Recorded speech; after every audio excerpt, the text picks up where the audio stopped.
Well, he started off right after he got married. He bought Greenland Transfer, which was a public service vehicle license, and he would haul milk from the various farmers in Greenland in that area.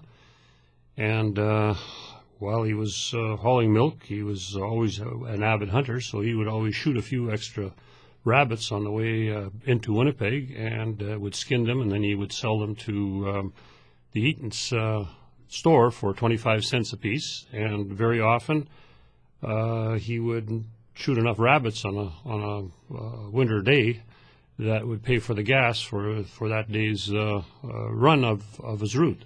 So obviously he was aggressive, and he was a person who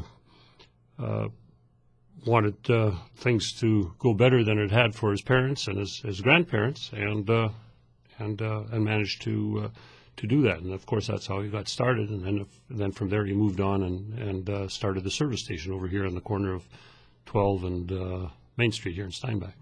Grew up with that corner business.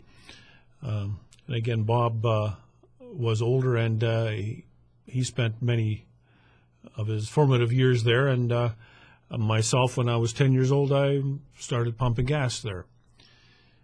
And that was sort of might call it a rite of passage. And we sort of grew up at that corner. And at that time, there was no Tim Hortons or many other coffee shops, and the coffee bar was a real meeting place. You got to know many people. There was lots of socializing, and boy, lots of fun times, and lots of joking and meeting of people. The coffee bar was a great meeting place, and you can talk to a lot of the people who are now the baby boomers, and at one time or another will have been employed there. I've worked at Banman's Coffee Bar, so it was the place where people just from Steinbach, from all over the southeast. I mean, you talk to people in Vassar or your listeners over in Vida or any of those communities down there. When they were going to Winnipeg, they stopped at Banman's Coffee Bar, and that was just sort of the meeting place for the southeast.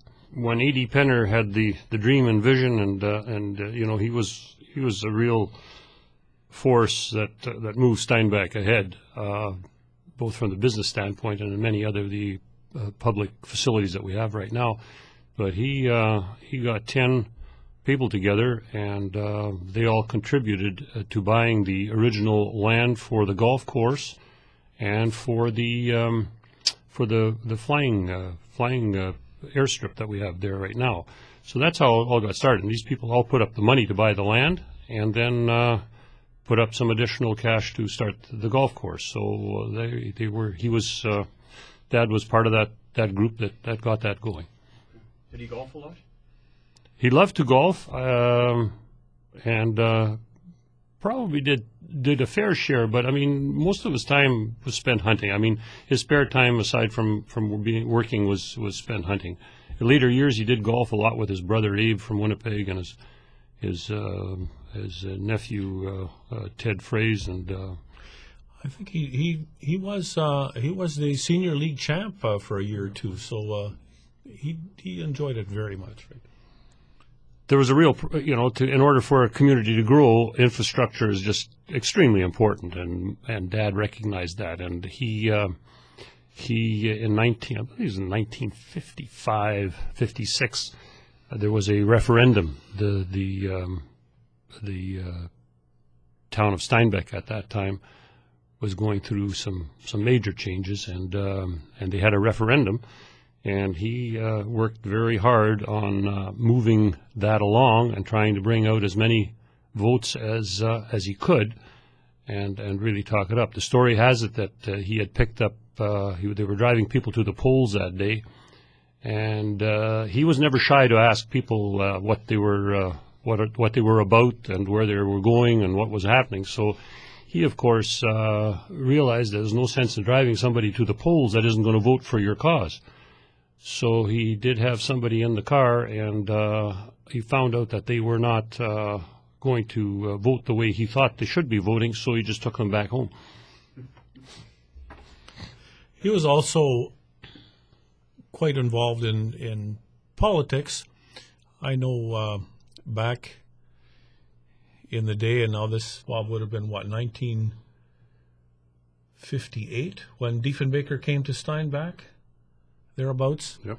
The late Johnny Penner, which is A.D. Penner's brother, he owned Penner Motors. He was instrumental in getting John Diefenbaker to Steinbach, and I know my dad helped. They set up chairs at what was called the Rubbernacle at that time, and they had a rip-snorting campaign and speech and so on, and I think that went on, that love of politics he instilled in us, and of course Bob ran successfully in 1982 and also served as a cabinet minister in the Sterling Line government.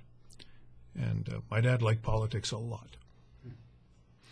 Well, he was 91 years old, and he still got his buck, and it was a source of immense pride for him.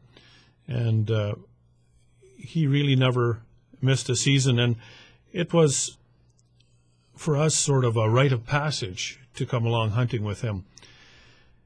And it was a time when you basically,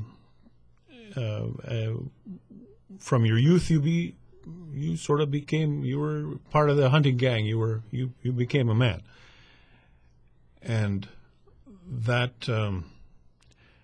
sharing and that obviously the thrill of the hunt that we had just never went away. He certainly instilled that in his boys, and we have carried it on and enjoyed it with him. The farmers would call and say, "Jake, there's a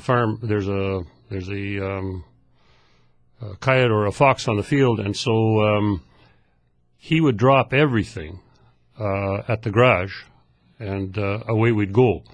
And I remember one time he was in the middle of making a car deal, and they phoned, and he told the customer that why didn't he take the car for another test drive, and he would be back within an hour, and then they could complete the deal. So while he was very aggressive business-wise and stuff, he had his priorities straight, and one of the priorities was hunting, and one, of course, was the family. That's correct. He was actually won an award the year he graduated. He was 54 years old, so he was the oldest pilot graduating there, and really flew for about 10 years after that. He also was saw to it that both Jerry, myself, and my brother Ed, we all were pilots too. So none of us used that as a career, but we did all fly, and to this day, I still have some airplanes, and I enjoy the sport. Well, he always had the saying when we were growing up, if you've got nothing to do, you come to the garage, you can work there. It'll put you to work. You don't have to hang around at a 7-Eleven. And I got nothing against 7-Elevens, but you don't have to hang out on the street.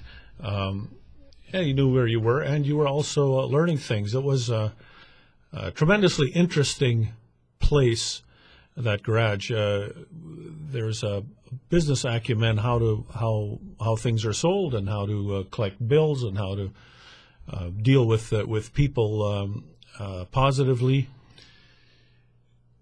Also, how to deal with employees and their concerns. These are all things which are learned, and we benefited greatly from that.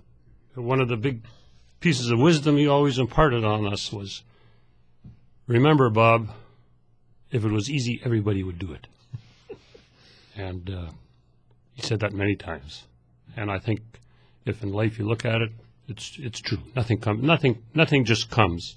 You have to work for it, and you have to make it happen, whether it be in your personal life or your financial life or anything that you do.